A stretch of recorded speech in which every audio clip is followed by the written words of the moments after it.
el agradecimiento al doctor Enrique Sili, que tuvo una jornada bastante larga y de mucho trabajo. Gracias por venir, Enrique. No, gracias nuevamente por la invitación, Dorita. Para mí es un placer estar acá y te quiero agradecer por brindar este espacio para promover y prevenir, o sea, en salud, que es algo fundamental. Sí, estar bien no tiene precio, estar bien, ¿no? Porque Totalmente. nos damos cuenta cuando nos resfriamos. Por supuesto, ahí se acuerdan del médico, Ahí sí, ay, ¿qué hacemos y cómo salimos de esto?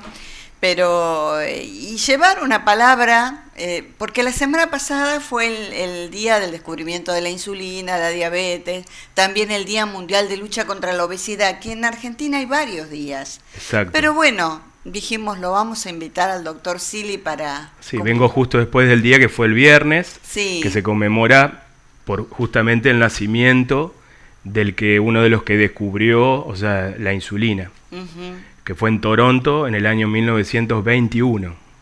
Fíjate vos, ¿no? ¿Cuánto tiempo? ¿Cuánto tiempo? Ya más de 100 años. Claro, y la que gente... antes la gente previa insulina se moría directamente porque era una enfermedad que no tenía una cura y progresivamente lo iba, o sea, degradando hasta llegar a la muerte por todas las complicaciones. O sea que por eso se conmemora el Día Internacional de la Diabetes. Sí. Que es Banting el nombre de uno de los... Sí, y el tema de la diabetes siempre lo hablamos, ¿no? Cada vez que nos encontramos, que es silenciosa, Sí, que hay dos tipos. Sí, como estábamos hablando anteriormente, ya he participado en varios de tus programas, así que pero el Muchos público años. se renueva, Sí, claro que entonces sí. estos temas son muy importantes para hablar, y la diabetes tipo 2, que es la más prevalente, está íntegramente ligada a la obesidad. O sea que justamente tenemos que tratar la obesidad para poder prevenir la diabetes tipo 2. Y hoy en día contamos con fármacos muy poderosos, o sea, para tratar la obesidad y por ende prevenir la diabetes, pero tienen que usarse con sumo cuidado, que es también lo que estábamos hablando anteriormente. Sí, sí, fuera de cámara, Fuera ¿no? de cámara. Porque hay medicamentos que son inyectables, ¿qué son? Sí, hay nuevos medicamentos que hay que usarlo como una herramienta más para el tratamiento, pero tienen que ser parte de un manejo integral de la obesidad y la diabetes. Y tienen que ser indicados y controlados por médicos especializados e idóneos en el tema para evitar las complicaciones que pueden llegar a tener. Generalmente son seguros, tienen pocos eventos adversos, sobre todo los eventos adversos son de la parte gastrointestinal. Estos medicamentos se llaman agonistas del GLP-1, que son una enzima que actúa a nivel intestinal, que eso controla el apetito, la saciedad y mejora el metabolismo. Qué interesante, ¿no? Sí, son drogas muy buenas, muy prometedoras, y no solamente que producen descenso del peso, sino también previenen eventos cardiovasculares, que eso es muy importante, que es lo principal. Sí, hay gente que padece la obesidad, que es una enfermedad, y te dice, pero si yo no como nada. Bueno, claramente eso es otro punto interesante que hay que desmitificar, que la obesidad no es una cuestión solamente de voluntad, no es cuestión de comer menos y hacer actividad física como se decía antes.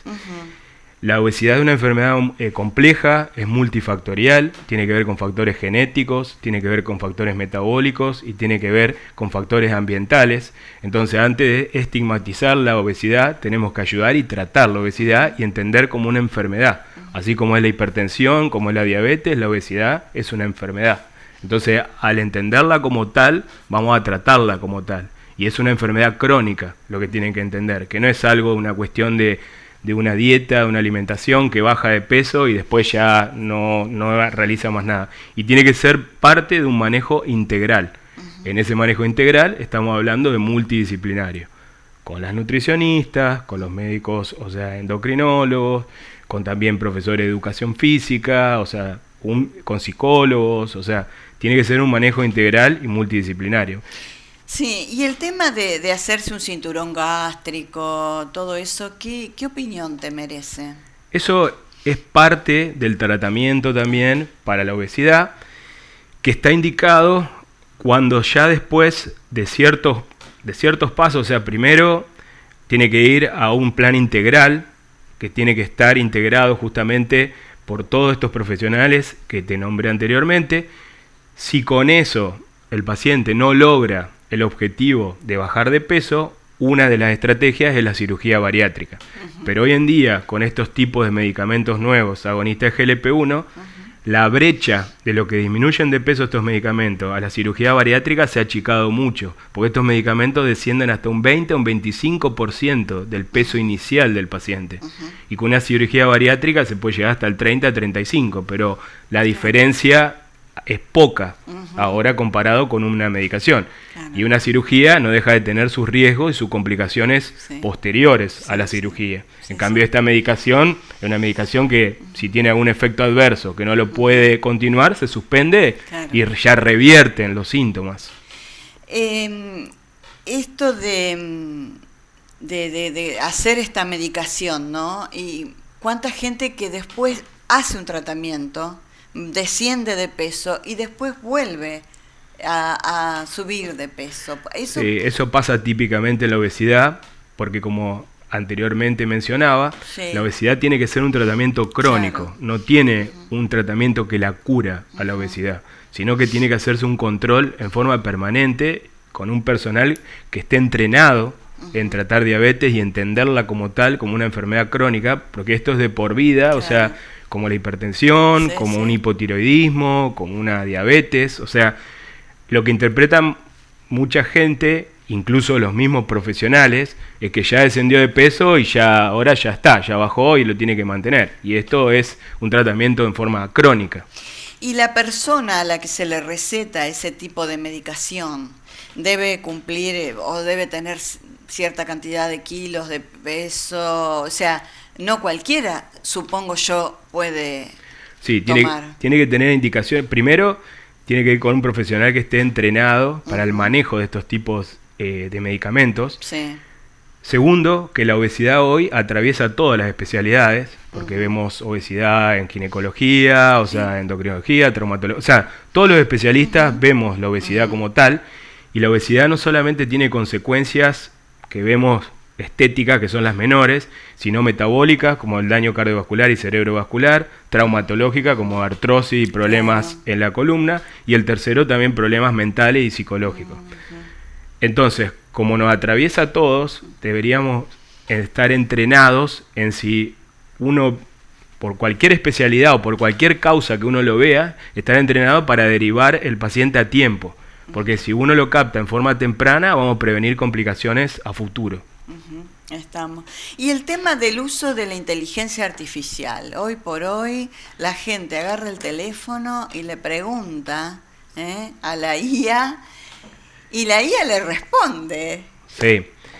Yo creo que la inteligencia artificial yo lo tomo como un aliado, como un asistente para los médicos, que nos puede en cuanto a ordenar, nos puede organizar las ideas, pero no van a reemplazar al juicio médico, a la empatía y al vínculo y la experiencia del médico, que es el que tiene la última palabra en cuanto a la decisión de hacer el tratamiento. O sea que yo la considero como una herramienta, que yo la utilizo pero hay que saber utilizarla porque hay que saber interpretar los datos que nos brinda. Si uno la utiliza en forma indeterminada y no sabe qué es lo que le está respondiendo la inteligencia artificial, no me sirve de nada porque me va a contestar cosas que quizás no son como realmente la está enfocando. Un profesional de la salud me decía, hay que saber preguntarle a la inteligencia. Es el primer paso. Absolutamente y claramente que hay que saber lo que se llama un prompt en inteligencia artificial, que son las preguntas que le hace. Y en cuanto a las preguntas que le hace, después saber interpretar esas preguntas y saber si esa respuesta que nos está dando es acorde al caso que nosotros estamos evaluando. Cuando a veces yo voy al consultorio de Enrique, mira en el celular y me dice, bueno, de acuerdo a tus análisis, tenés un pronóstico de tal. ¿Cómo es eso? Esos son scores, que los scores también se basan en datos poblacionales, o sea, datos de toda la población. Hoy en día se está migrando más a la medicina de precisión. Un score me puede dar un dato poblacional que me puede decir que una persona de tanta edad, con tantos antecedentes, con tanto colesterol o glucemia o estos niveles, el riesgo de tener una cierta patología, como en este caso una enfermedad cardiovascular, es de tanto %. Igual, esos de score no toman todos los factores de riesgo, toman algunos factores de riesgo. Entonces pueden subestimar o sobreestimar también el número. Entonces estamos migrando hacia una medicina de precisión. ¿Qué quiere decir esto? Que vos, viviendo acá en Esperanza, genéticamente teniendo genes, no sé, alemanes, suizos, como vivimos acá, o teniendo una predisposición a cierta patología y haciendo estudios genéticos, vas a tener predisposición a cierta patología y que vas a tener que tratarte con tal nutrición, con tal medicamento, y de tal forma y con tal ejercicio, que es el que va a ser específico para vos, claro, no para todos. Pero esa no te lo da la inteligencia artificial. Todavía no. Todavía no, eso lo buscás en otros. Todavía no. Eso se llama medicina de precisión, que la medicina de precisión se basa en estudios moleculares y estudios genéticos, que todavía el desarrollo no está en forma general o generalizado para toda la población, porque todavía son muy costosos. Pero la medicina va hacia ese punto.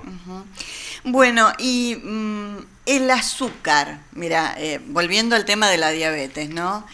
Hoy está demonizada. Si vos buscás, te dicen que no hay que consumir azúcar. ¿Qué opinión tenés con respecto al azúcar?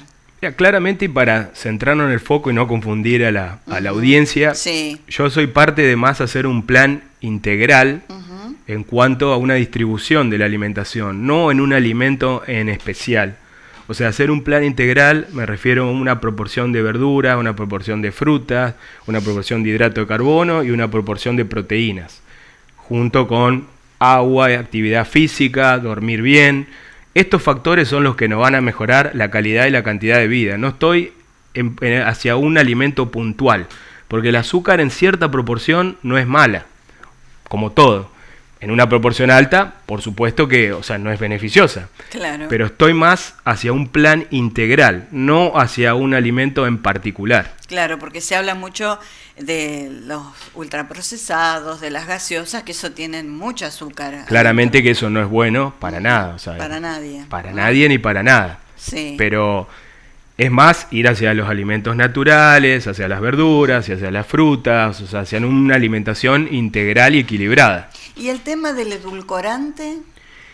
El edulcorante también, como anteriormente te explicaba, en general, o sea, usar edulcorante no es tampoco parte de demonizarlo, de decir, no, el edulcorante va a generar también problemas. Si se usa en una pequeña cantidad y con, o sea, poca cantidad, se puede utilizar, como todo. Pero tiene que ser, vuelvo a lo mismo, parte de un plan integral, o sea, no de un alimento puntual. Porque si alguien me pregunta, ¿puedo consumir edulcorante? Sí, podés consumir, pero en cierta dosis y porción. Lo mismo el azúcar, ¿puedo consumir? Sí, en cierta dosis y porción. Pero si me dice, como una dieta a base de azúcar o todos los días gasto un edulcorante por día y no. Sí, o sea, ir hacia un equilibrio, no hacia un extremo como todo. Bueno, y el tema de la diabetes, bueno, tipo 1 y tipo 2. La más común es la tipo 2. La tipo 2, exacto, es más común. En el 95% se da la diabetes tipo 2 y es la que está ligada a la obesidad. A la obesidad. ¿Y la tipo 1? Esa es del 5% y esa está ligada más a un factor genético y es el déficit absoluto de insulina, que eso requiere el tratamiento con insulina desde el inicio del tratamiento. Así es. Bueno, Enrique, te hemos aprovechado hoy para charlar de estos temas que llegan, como siempre te digo, soy reiterativa, sos muy didáctico, explicás muy bien para todos nosotros que por ahí no entendemos, pero que nos llega el mensaje, primero de que tenemos que hacernos los chequeos, sí. Fundamentales, una vez al año. Sí, por supuesto. Ese es otro mensaje que quería brindar, que es fundamental la prevención y la promoción de la salud. Toda persona de más de 45 años debería hacerse un análisis de glucemia, por lo menos en ayuna, aunque sea un análisis, y más si tiene antecedentes familiares, si tiene obesidad, si tiene sobrepeso, si tiene hipertensión, si tiene problema de colesterol, si tuvo diabetes gestacional, más aún, pero todo paciente después de los 45 años debería hacerse un control. Y hoy en día, siempre hoy es mejor que mañana, porque perder el tiempo y agarrar una patología como la diabetes a tiempo es mucho mejor que obviamente una complicación cuando ya estamos tarde. O sea que siempre es mejor prevenir en estos casos y hacer un control a tiempo es mucho mejor en todo el sentido. Gracias por acompañarnos, un gusto siempre tenerte. No, muchas gracias nuevamente por la invitación.